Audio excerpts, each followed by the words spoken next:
Voilà, c'est parti. Donc, comme je disais, merci beaucoup d'être présent à cette présentation sur le dépôt des données de recherche, des données, pardon, sensibles, excusez, stress. Donc, on voulait commencer par un petit avertissement, juste pour préciser que le contenu qu'on va présenter n'a pas de valeur juridique. Donc, évidemment, nous, on est bibliothécaires, on n'est pas avocate. Par contre, nous voyons le processus de dépôt des données sensibles comme un processus avec plusieurs couches et non comme un interdit fondamental. Alors, l'objectif aujourd'hui, c'est vraiment de mettre en lumière les couches et justement élargir notre vision collective sur les options de préservation et éventuellement de partage des données sensibles. Ultimement, il est toujours recommandé de consulter les comités d'éthique pour décider ce que vous voulez, ce que vous pouvez faire avec ce type de données. Donc, voici les sujets qui seront abordés au cours de la présentation. On va d'abord s'attarder à la distinction à faire entre les données sensibles et les données confidentielles. On va faire un petit aparté sur les données personnelles. Ensuite, on va expliquer ce que sont les dépôts de données, donc de quoi on parle quand on mentionne ces plateformes. On va ensuite aborder la question du cadre réglementaire qui ont un impact sur les dépôts de données. Donc, on parle ici des exigences des organismes subventionnaires et des éditeurs. Et on va finir par vous présenter les différentes manières de penser le dépôt de données selon des options qui sont offertes par la plateforme Borealis qu'on aura choisi ici à titre d'exemple. Et on va conclure la présentation. Donc, pour mettre la table, voyons les distinctions à faire entre les données sensibles et les données confidentielles, parce que quelquefois, il peut y avoir de la confusion entre les deux. Donc, selon le groupe d'experts sur les données sensibles de Portage, on définit les données confidentielles comme étant des renseignements qui sont confiés à une personne, à un organisme ou une personne morale responsable de maintenir le caractère privé de ces renseignements et de contrôler ou de restreindre l'accès à ceux-ci. Euh, Par contre, les données sensibles, elles, sont définies comme de l'information qui doit être protégée contre l'accès non autorisé ou la divulgation. Elles comprennent tous les renseignements concernant une personne physique, une organisation ou une entité qui est identifiée ou identifiable. Donc, on comprend ici qu'il y a un niveau plus élevé de précaution à prendre quand on parle des données sensibles, puisqu'on fait référence à leur protection. Donc, une des catégories de données dont la protection est fondamentale, ce sont les renseignements personnels. Alors, la loi 25 sur la protection des renseignements personnels stipule qu'un renseignement personnel est sensible lorsqu'il suscite un haut degré d'attente raisonnable en matière de vie privée. Sur la même veine, le groupe d'experts donc, sur les données sensibles de portage détermine que le niveau de risque peut être déterminé en tenant compte de trois facteurs. Donc, le caractère identifiable des données au moment de leur collecte et de leur stockage, la vulnérabilité des sujets des données, soit en tant qu'individu, collectivité ou population, et la sensibilité des données quant à leur susceptibilité à causer des torts. Donc, que ce soit physique, psychologique, émotionnel, sociaux, légaux, entre autres.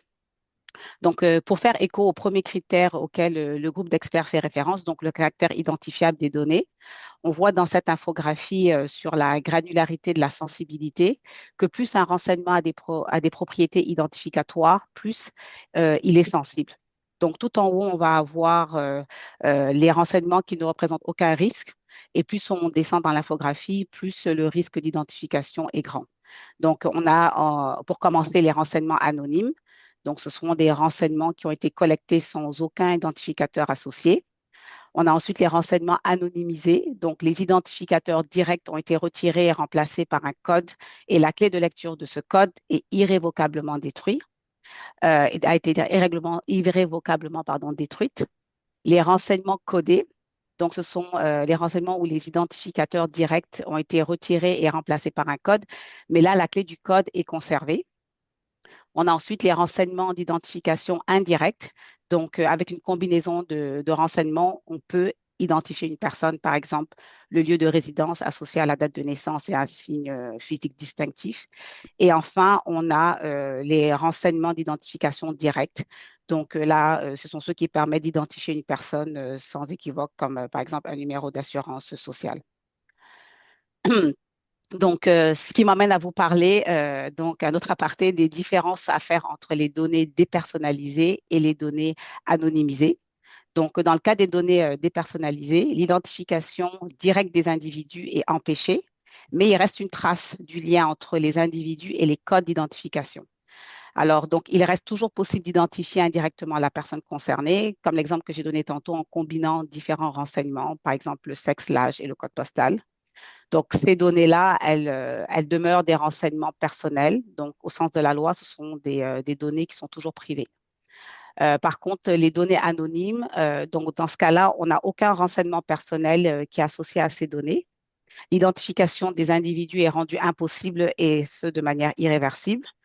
Et il n'existe aucune trace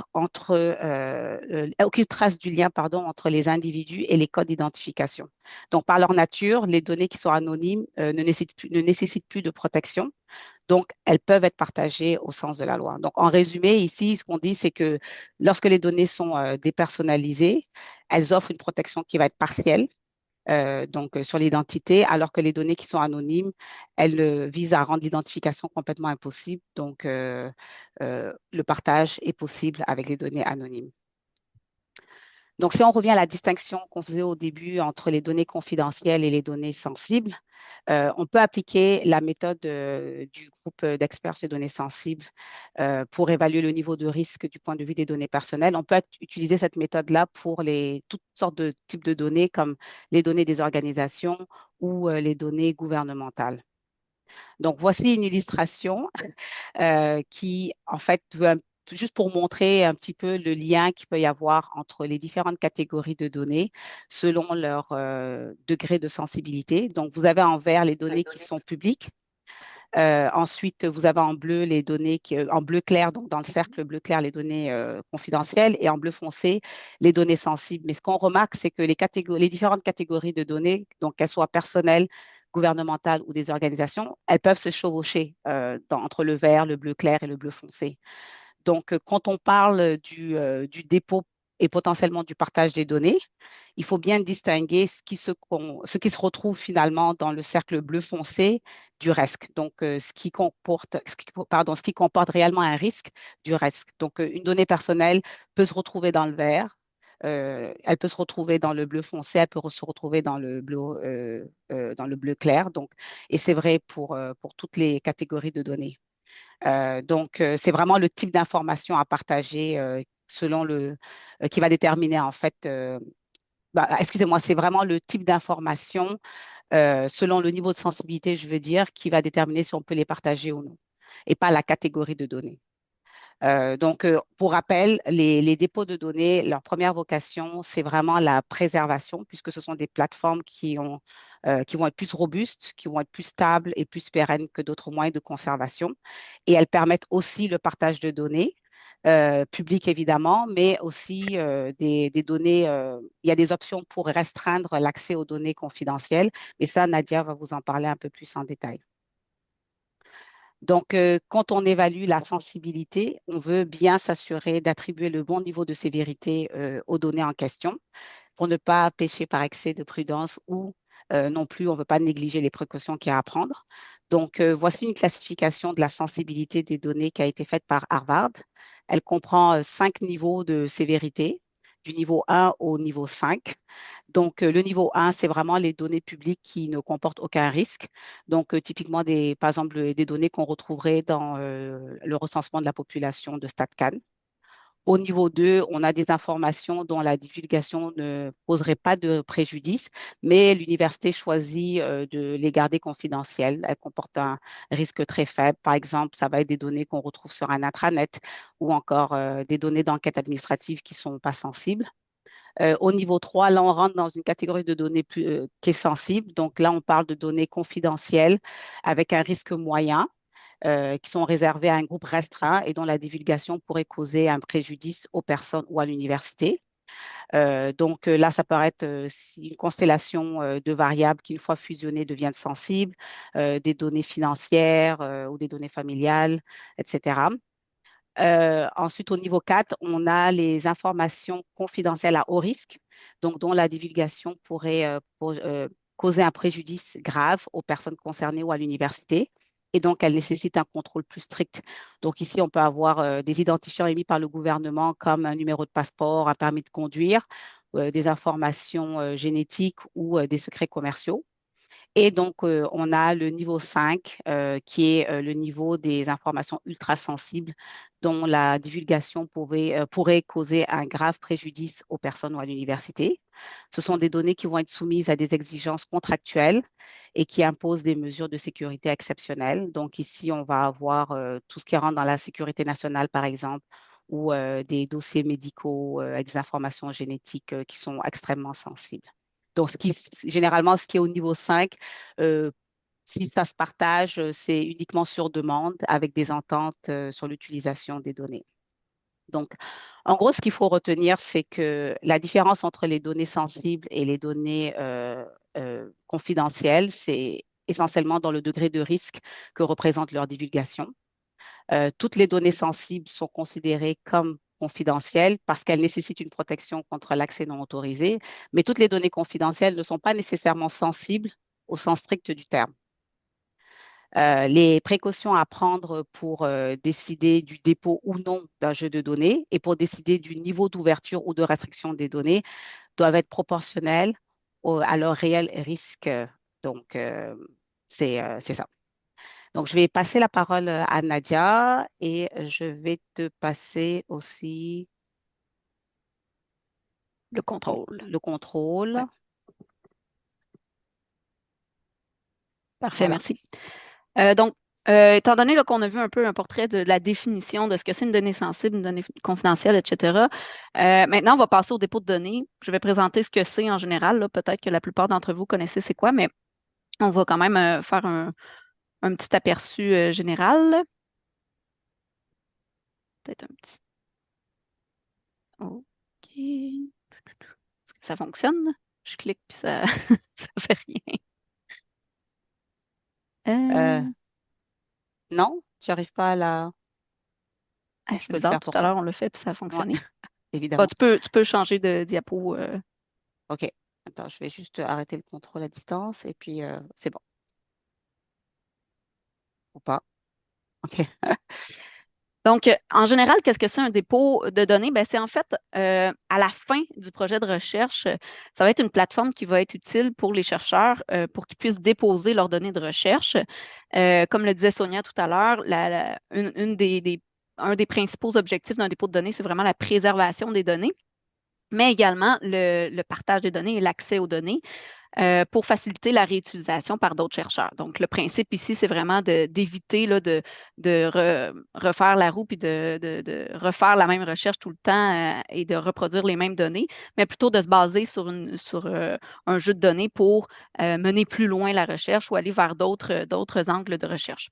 Donc, pour un peu si on veut prendre tout le potentiel de ce que la recherche a donné. Donc, il faut comprendre qu'il existe quand même plusieurs types de dépôts selon différentes caractéristiques. Par exemple, il y a des dépôts qui existent pour des volumes de données beaucoup plus grands. Si on pense au FRDR, là, par exemple, donc le DFDR plutôt, le dépôt fédéré des données de recherche, donc qui est un dépôt canadien. Ça, pour les données volumineuses, c'est quand même un dépôt très intéressant à choisir. Ça dépend aussi de la nature des données. Donc, il y a des dépôts un peu plus spécialisés pour, je ne sais pas moi, des vidéos de chorégraphie dans un certain domaine, etc. Donc, il y a certaines caractéristiques donc, des dépôts qui sont attribuables aussi aux différentes disciplines.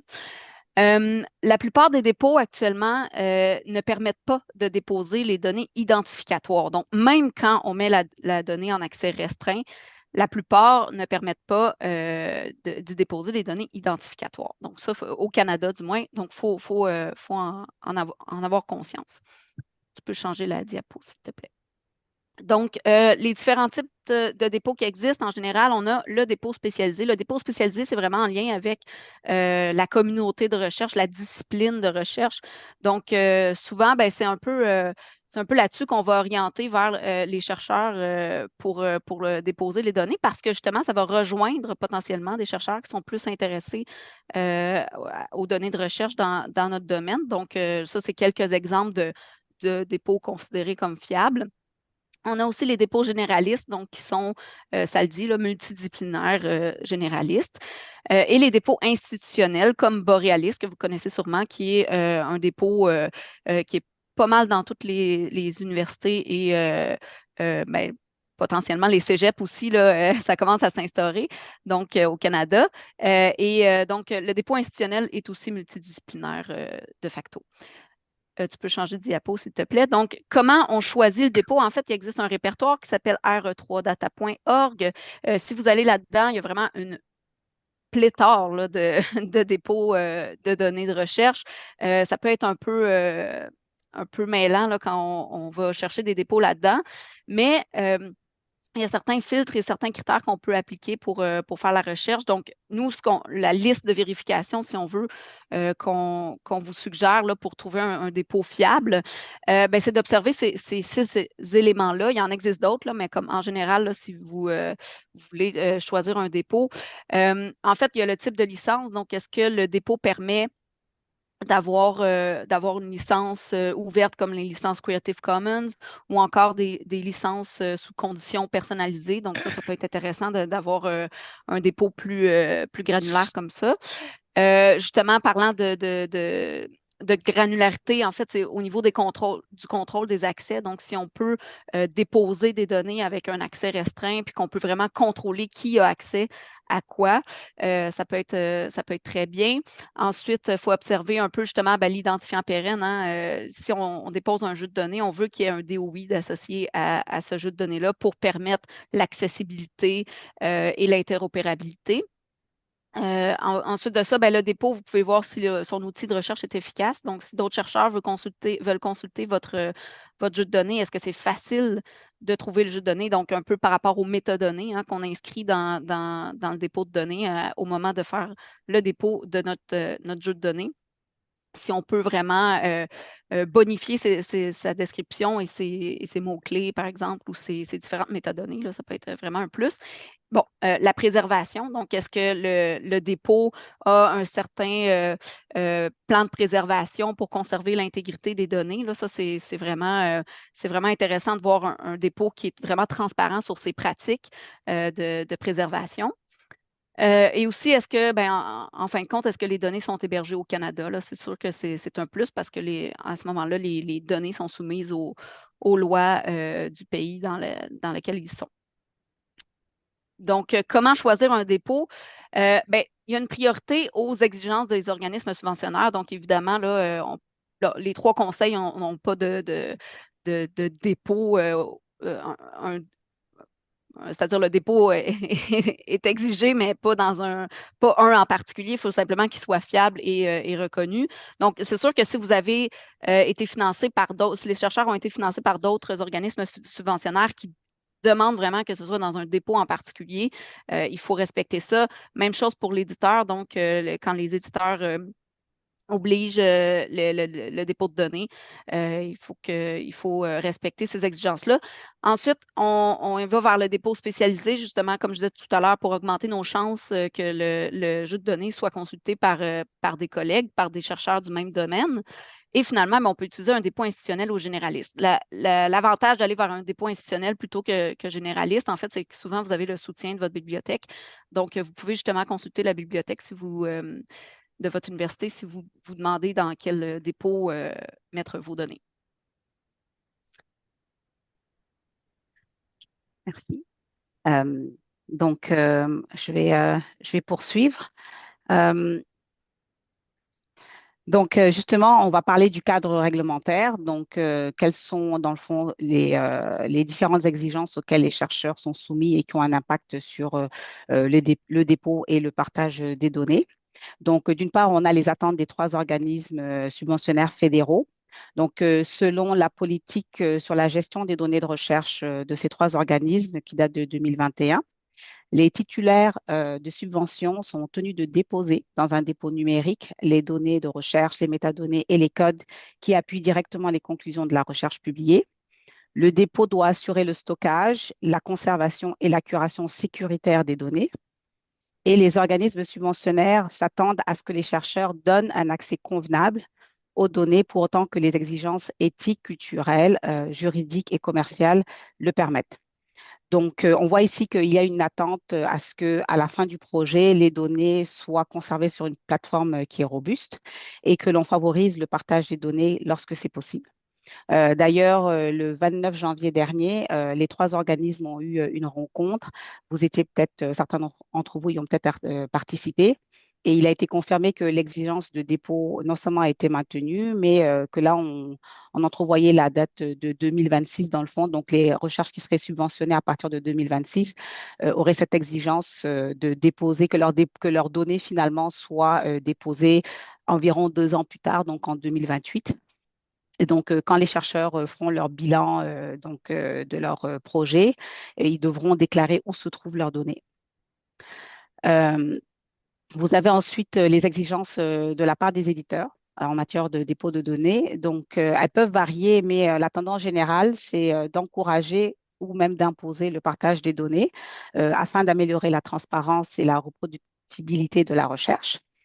Il n'est pas rare que les revues demandent aussi d'inclure une déclaration de disponibilité des données en indiquant où les données peuvent être consultées, donc soit en fournissant les coordonnées d'un dépôt spécifique ou en indiquant que les données sont disponibles sur demande. Donc, dans le cas des données sensibles, habituellement, ce qui est requis, c'est que le chercheur justifie pourquoi les données ne peuvent pas être partagées. Je vous laisse ici le lien vers quelques exemples de politiques sur le partage des données de trois grands éditeurs. Donc, vous pouvez aller à l'intérieur pour voir le détail dans le fond de ce qui est exigé, mais c'est un peu ce que je disais tantôt, c'est soit une exigence de déclarer où sont les données, donc la disponibilité des données, ou de clairement donner accès à un dépôt ou l'endroit où ces données-là sont déposées. Donc, je te repasse la parole. Donc là, on va voir un peu, là, maintenant qu'on a un peu une idée du portrait global, on va vraiment voir c'est quoi les options concrètes pour déposer des données. Donc, on a utilisé Borealis là, à guise d'exemple, en guise d'exemple, mais on aurait pu le faire avec un autre dépôt. Tu peux passer à la prochaine slide. Donc, un peu les précautions à prendre ou les bonnes pratiques en vue d'un dépôt. En fait, on a repris un peu le- le- la petite phrase, là, aussi ouvert que possible, mais aussi fermé que nécessaire. Dans le cas des données sensibles, c'est vraiment ça la question. Et donc, aussi ouvert que possible, faut se poser la question, là, quelles sont les raisons qui empêcheraient mon partage de données? Si les raisons, c'est je veux garder les données pour moi, je veux pas les partager juste pour cette raison-là, ça fonctionne pas. Si on ne partage pas les données, il faut vraiment qu'il y ait une raison valable. Donc, aussi fermé que nécessaire. Donc là, il faut penser un peu aux bonnes pratiques en lien avec ça, c'est-à-dire est-ce qu'on a fait les processus suffisants pour assurer une protection de l'identification des participants? Par exemple, est-ce qu'on a choisi l'anonymisation ou encore la dépersonnalisation? Donc, est-ce qu'on a respecté ce processus-là? Est-ce qu'on a eu un consentement libre et éclairé de la part des participants aussi? Donc, ça, c'est plus la question du formulaire de consentement. Donc, c'est pour ça que c'est important d'y penser en amont aussi. Donc, le dépôt, là, des fois, on voit ça comme un peu quelque chose à long terme et tout, mais il faut vraiment y avoir pensé en amont. Par exemple, dans le plan de gestion de données en vue de déposer nos données au bon endroit, puis qu'on ait le droit de le faire, puis qu'on soit en mesure de le faire. On pense aussi à la sécurisation des données, c'est-à-dire qu'on utilise des plateformes robustes, hein, comme on en a parlé tout à l'heure des dépôts, et reconnues pour protéger les données contre tout accès non autorisé. Donc, le choix de la plateforme va vraiment être important, mais aussi le choix de l'option de dépôt qu'on va choisir. Puis, c'est un peu ce dont je vais parler tout à l'heure. Les accords de partage contrôlé, c'est-à-dire on va justement définir qui a accès à quoi et dans quelles conditions. Donc, ça, c'est hyper important de prendre en compte là, ces différentes pratiques-là en vue d'un dépôt. Je veux faire un petit avertissement avant de passer aux différentes options de dépôt. On a choisi des exemples, mais c'est vraiment juste des exemples, là. Donc, vraiment, au moment où on choisit un dépôt, on se dit pas, ah, ben ma recherche est en lien avec cet exemple-là. Non, on faut vraiment considérer toutes les particularités de la donnée avant de choisir un dépôt ou une option, disons, une façon de déposer nos données quand vient le temps de déposer des données sensibles ou du moins qui touchent des participants humains notamment. Donc, il faut vraiment prendre en compte là, toutes les particularités du projet, en fait. Donc, la première option de dépôt, c'est les données partagées, donc un partage sans restriction. Les exemples qu'on donne, et là encore là, je reviens sur mon avertissement, là, mais dans certains cas, ça peut être un petit peu différent et tout ça. Là, donc, mais en général, on peut penser aux données anonymes non sensibles, un peu comme ce dont Sonia parlait tout à l'heure avec ses exemples du niveau de sensibilité des données. Donc, des données là, vraiment qui sont non sensibles, donc que c'est vraiment, ça a été collecté de façon anonyme. Il n'y a aucun renseignement identificatoire dedans, par exemple. Ben ça, on peut le partager sans restriction en particulier. Des analyses d'échantillons en environnement, par exemple, évidemment, si ce n'est pas soumis à des permis, etc., certaines conditions, ou des données déjà disponibles publiquement et sans propriété intellectuelle. Donc, il faut penser à tous ces aspects-là aussi quand on fait le dépôt de données. Donc, si on partage sans restriction, en fait, la licence qu'on va attribuer, on peut choisir la licence qu'on veut, mais normalement, quand c'est des données de ce type-là, des licences ouvertes comme la licence CC BY ou donc CC c'est Creative Commons ou CC 0 peut être recommandé. Mais encore là, ça reste au choix du chercheur, puis ça dépend toujours du contexte. Est-ce qu'il y a un travail intellectuel qui a été fait sur la donnée, etc. Donc, ça dépend de plein de choses, mais il y a un certain encouragement à partager, à faire un partage sans restriction, donc avec des licences ouvertes. J'ai un petit exemple ici. Donc, c'est une étude.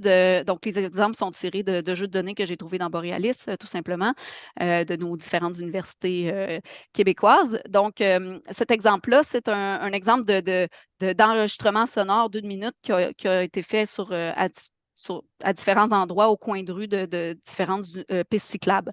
Donc, c'était pour savoir c'est quoi l'impact auditif, là, si on veut, l'impact de l'environnement des cyclistes.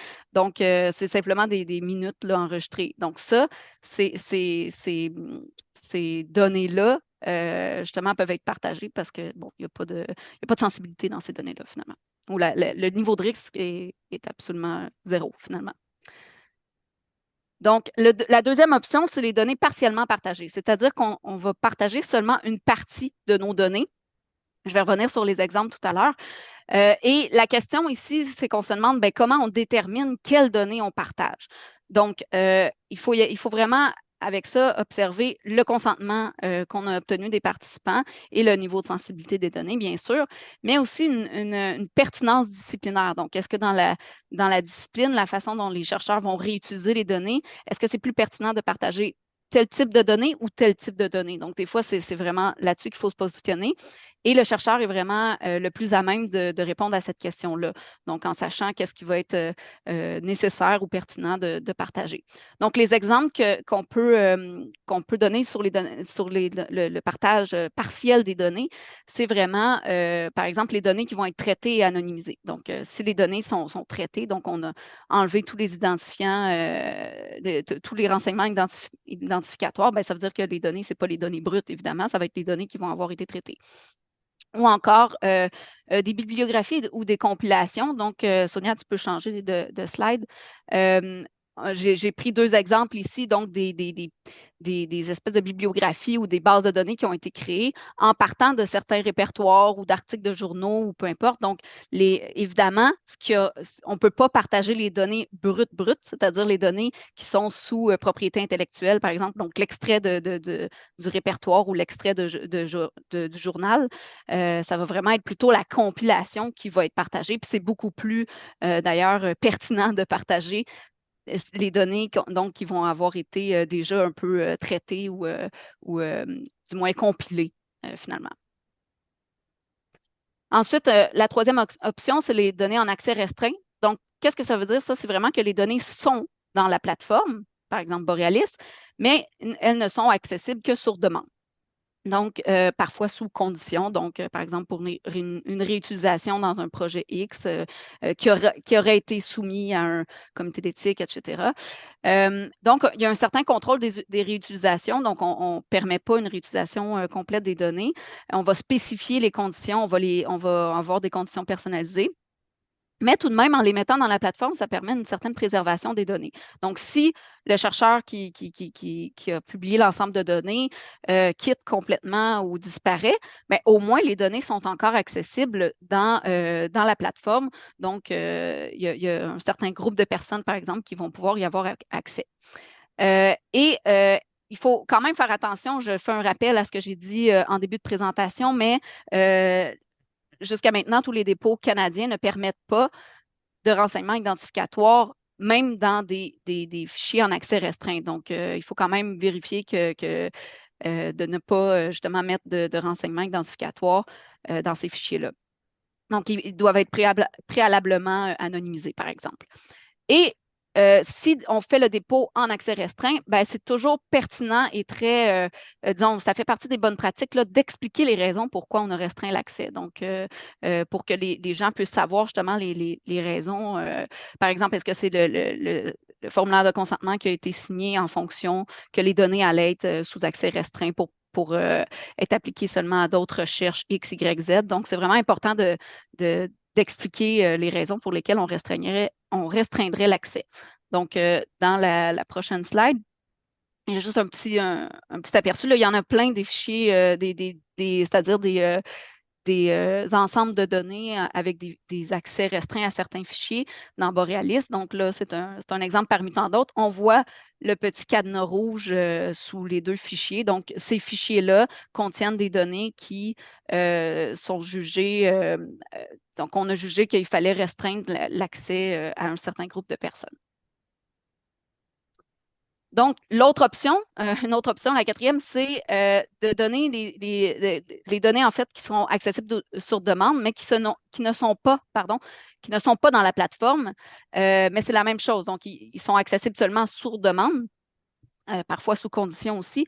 Donc, dans le dépôt, on va retrouver non pas les fichiers en accès restreint, mais on va juste retrouver les métadonnées et la documentation dans le dépôt. Et on va pouvoir toujours contacter la personne ressource pour avoir accès aux différents fichiers de données qu'on veut.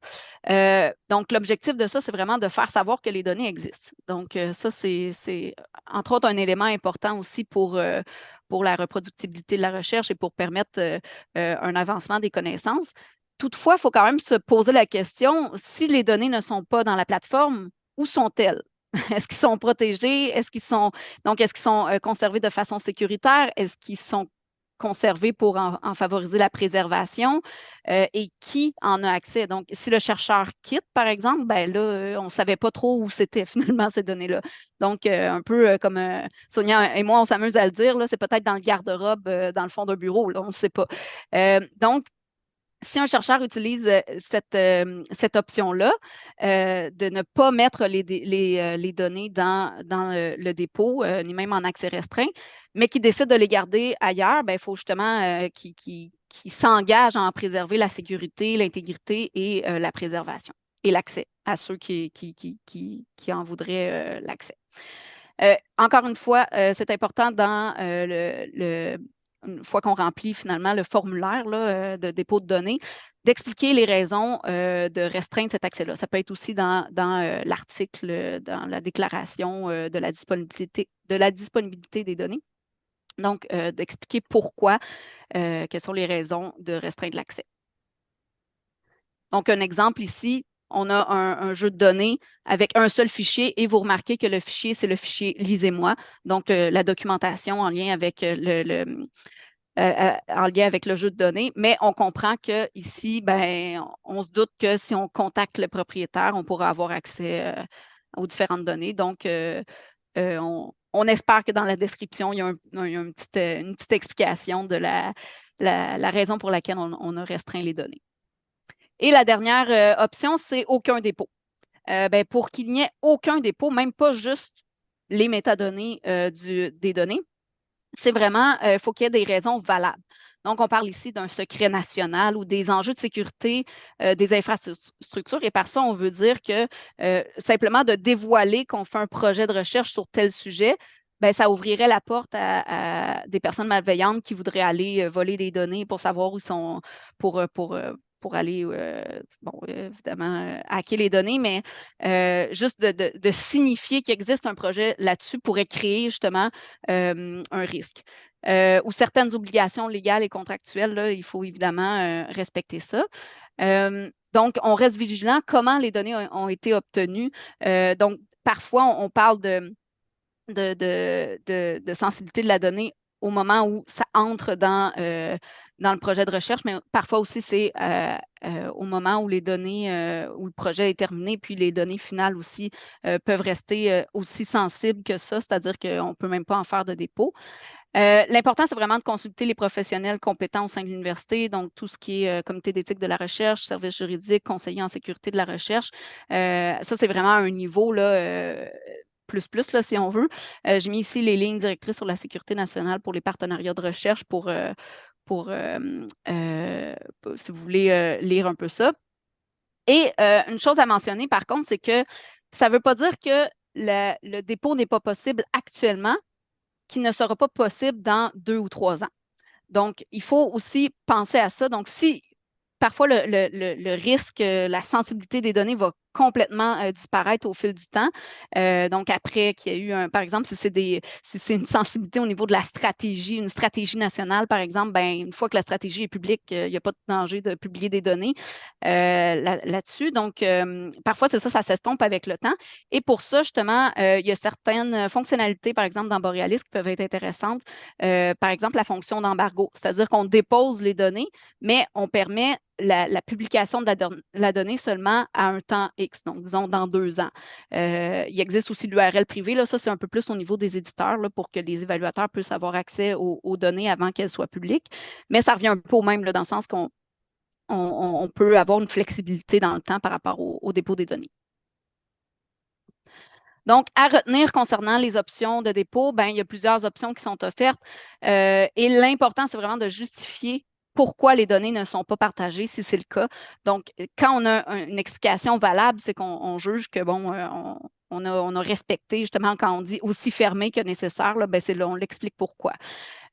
Donc, on peut utiliser pour ça le Data Availability Statement, donc la déclaration sur la disponibilité des données dans un article qu'on va pouvoir expliquer ben, soit le lien vers le dépôt qui a été fait ou encore l'explication pourquoi ça n'a pas été partagé.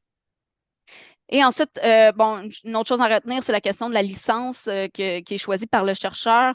Donc, la licence doit simplement être cohérente avec les engagements éthiques aussi, donc le formulaire de consentement, la demande de certification éthique au comité d'éthique. Et valider quelles données sont sujettes à des ententes de confidentialité. Donc, parfois, il y a simplement une partie des données qui va être, disons, sujette à un certain, ben, justement, une entente de confidentialité là, dans un contrat, mais d'autres données vont pouvoir être partagées, par exemple. Donc, c'est de voir un peu, c'est d'évaluer justement les grandes catégories de données de notre projet de recherche. Et justement, on le répète encore, mais allez voir la bibliothèque ou le comité d'éthique de la recherche ou les autres instances dans l'université pour vraiment prendre une décision éclairée là-dessus.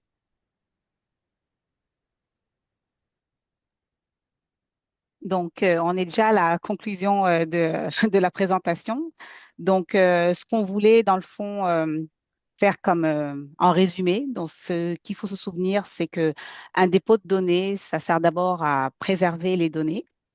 Donc, déposer vos données ne veut pas nécessairement dire que vous devez absolument les partager et ça ne veut pas dire que le dépôt doit être aussi immédiat comme ce que Nadia vient tout juste d'expliquer. Il peut y avoir une flexibilité dans le temps. Il existe beaucoup d'options pour restreindre le partage lorsque c'est justifié. Évidemment, le consentement des participants, autant pour le dépôt que pour le partage des données, est obligatoire. Vous devez toujours vous assurer d'avoir protégé adéquatement les données.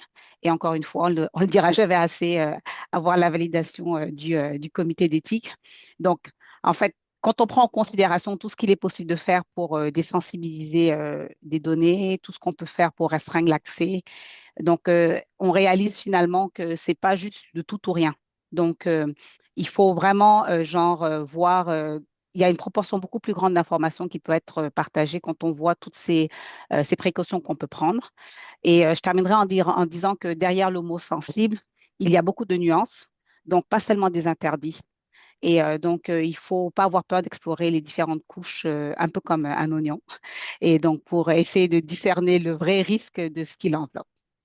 Donc, ça conclut notre présentation. Alors, je vais arrêter l'enregistrement maintenant et si vous avez des questions, on sera content d'y répondre.